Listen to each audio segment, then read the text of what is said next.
stop pile ini penting. Jadi teman-teman mana nanti yang bisa dipakai kembali dan mana yang tidak bisa dipakai kembali. Kalau nggak bisa dipakai kembali, lanjutannya di disposal.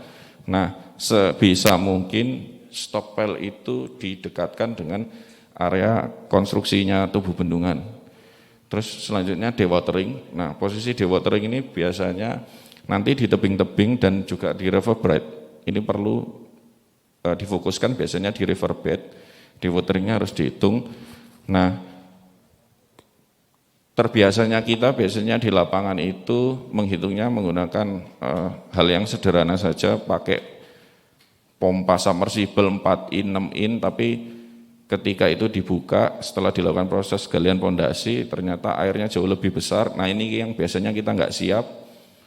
Pompa 6 in itu memang ready, tapi untuk teman-teman biasanya yang kerjanya di luar jauh dari pusat kota biasanya ini nunggunya lama. Nah, ini mungkin perlu dipersiapkan ketika nanti proses dewatering, khususnya pompa-pompa besar. Nah, pompa besar ini juga efeknya apa?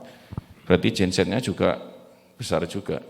Kondisinya kan kalau kita proses dewatering saat penggalian di area riverbed ini perlu waktu misalnya 2 shift itu juga hati-hati.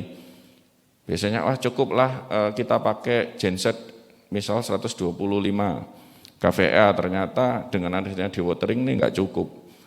Nah, ini teman-teman besok ketika ini di lapangan hati-hati itu di situ, karena tiba-tiba saya juga mengoperasikan yang namanya 12 in. Mungkin Mas Yahya itu di Cipanas mengoperasikan 12 in ya Mas, gede banget itu kondisinya. Nah, efeknya kan juga sama kan, artinya si gensetnya ini jauh lebih besar juga.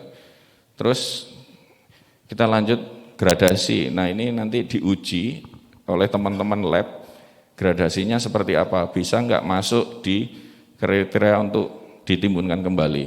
Nah, selanjutnya balik dulu, trial grouting.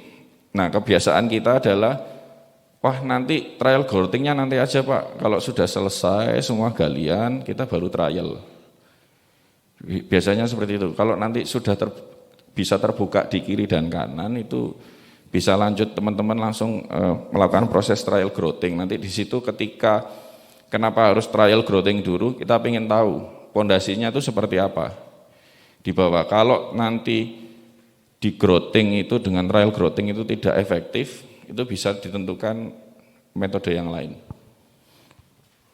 Nah, ini kuncinya lagi itu tadi yang saya bilang earth moving plan, kaitannya galian di lokasi bendungan, ini ada alat-alatnya, ini holdingnya, terus nanti di lokasi baik di sokpel dan di disposal ya.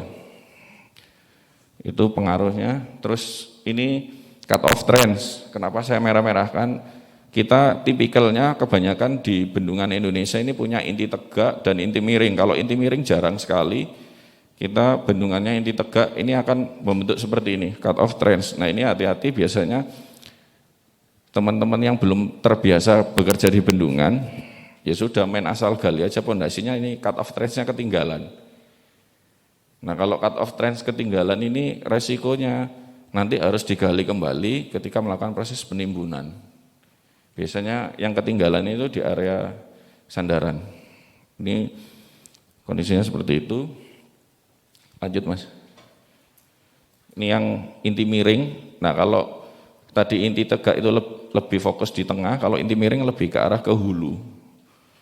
Ini jelas berbeda karena dari sisinya ini kan kalau tegak tadi 90 derajat jadi fokus di tengah, kalau ini lebih ke arah ke hulu. Ini bisa berbeda.